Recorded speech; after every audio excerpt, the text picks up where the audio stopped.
This presentation will provide an overview of Positive Behavioral Interventions and Supports, or PBIS. Positive Behavioral Interventions and Supports is a system of applying preventative strategies for defining, teaching, and supporting appropriate student behaviors to create positive school environments. PBIS is a proactive approach rather than a reactive approach, meaning instead of responding to inappropriate behavior after it occurs by providing punitive measures, specific behavioral expectations are systematically taught and consistently reinforced in a positive way. Positive Behavioral Interventions and Supports is a three-tiered system of school-wide behavioral support. At the first tier, this means the school-wide and/or classroom-wide behavioral expectations that are taught using explicit instruction. Once school-wide or classroom-wide behavioral expectations are taught, then students are positively reinforced for meeting those expectations consistently and also positively redirected when they are not meeting the expectations.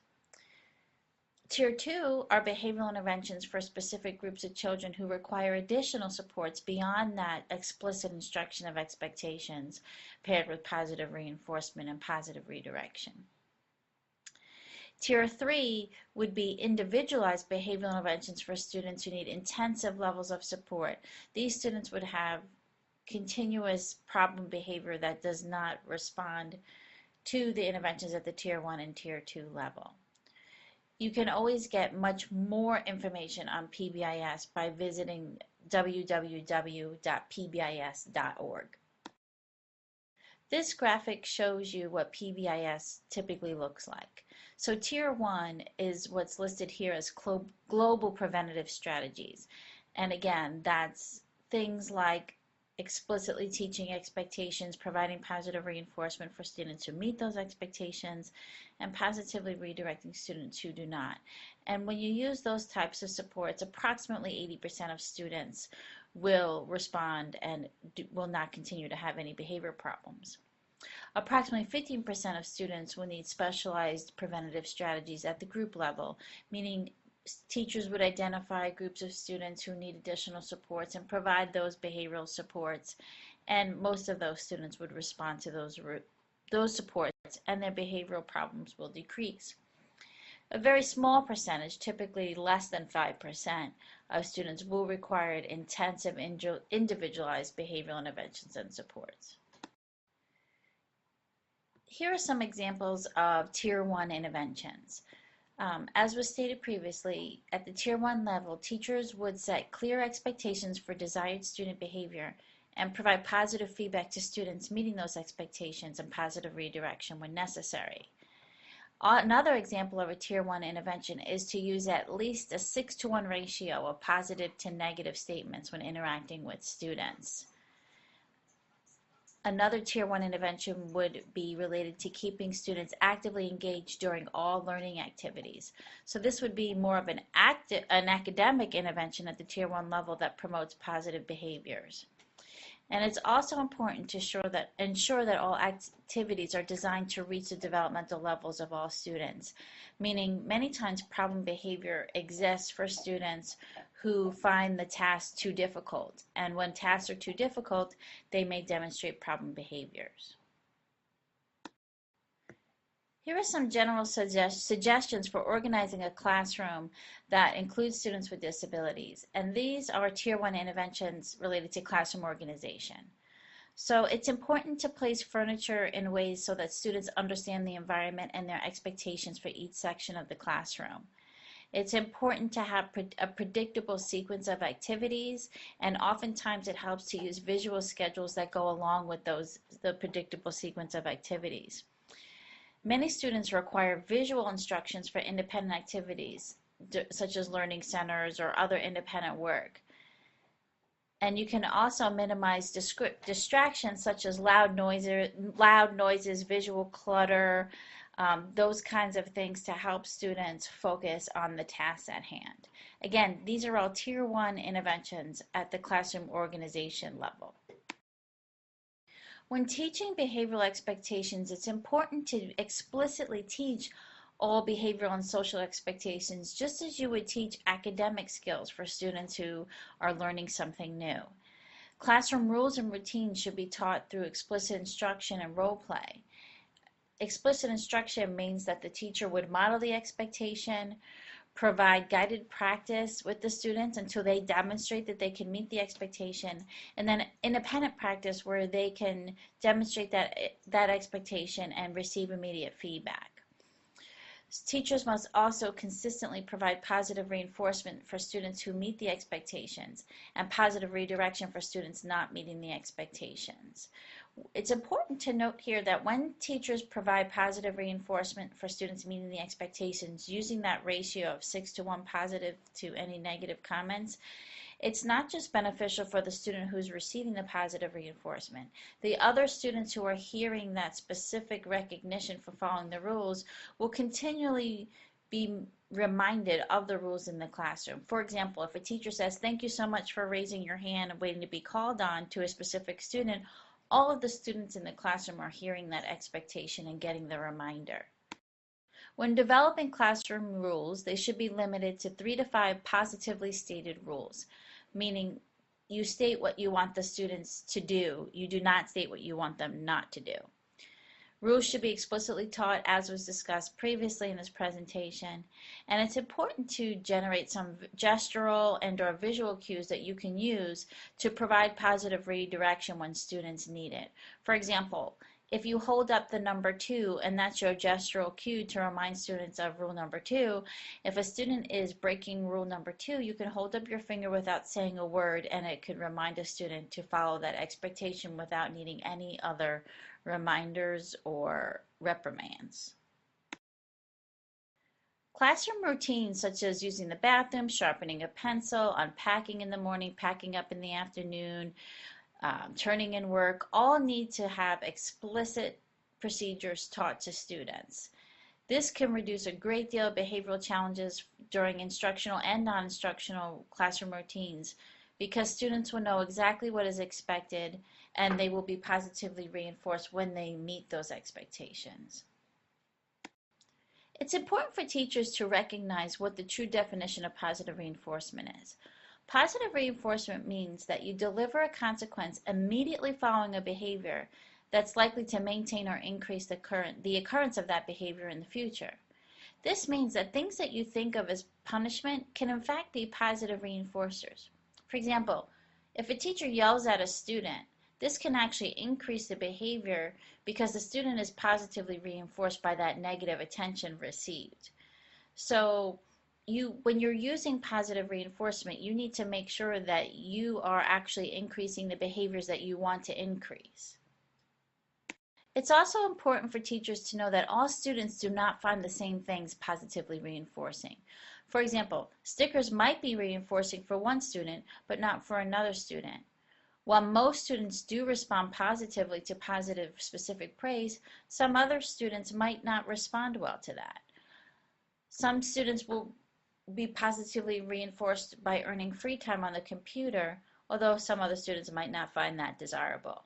Therefore, it's important to know what's positively reinforcing to the students that you're working with so that you can use specific consequences to increase the behavioral, social, and academic behaviors that you want to happen in the classroom. It's also important to note that what is reinforcing one day might not be reinforcing the next day or the next week or the next month. So for some students, it's important to continually change up the positive reinforcers to make sure that your consequences are increasing the behaviors that you want. Another point that I'd like to make is that whenever possible, you want to use natural reinforcers. That means if something in the environment, if a consequence that follows a behavior that is natural in the environment is going to increase or maintain the behavior, you want to do that. For example, if a student raises his hand and waits to be called on, and the student loves to be called on, it's natural for you to call on that student. That might be reinforcing for the student alone, and you do not have to praise the student specifically for raising his hand. The reinforcement comes out of calling on the student to answer. Many teachers like to use a color chart in the classroom for managing behavior, especially in elementary and early childhood classrooms. But I always would like to raise some caution about using such systems. With these systems, most students would start out on green, and then their color is changed when they engage in inappropriate behaviors. This type of system is often counterproductive for students with disabilities. They could get so upset that their color was changed and end up having a complete tantrum or meltdown over it, and their behavior for the rest of the day is pretty much shot. So there's other options for using systems to improve classroom behavior without having to use these systems. And it's also important to note that these color-coded systems really are public displays of humiliation. Students typically have to get up in front of their peers and change their color to demonstrate that they're engaging in problem behavior, and then it's visually available for all students to see which students are not on green. That is not the most ethical and moral way to manage problem behavior. There are many options beyond the color chart that teachers can use. For example, a teacher might have a ladder and then the students have, say, clothespins with their name on it, and the clothespins are moved up the ladder as students demonstrate positive behaviors. And when students get to the top of the ladder, the students can get a reward or choose something from the prize box, and they start over at the bottom of the ladder again. When you use a system like that, the students are going at their own pace. No one knows how many times they've gone up the ladder and started over, so there's no public display of humiliation by looking at who's on the bottom of the ladder. Another option is to use a Caught You Being Good chart, where students are given stars or stickers for displaying positive behaviors. And it's the same system as when they get to the end of a certain line or so, they could be given a reward, and then they would start over and earn stars or stickers again to get to the point where they are rewarded.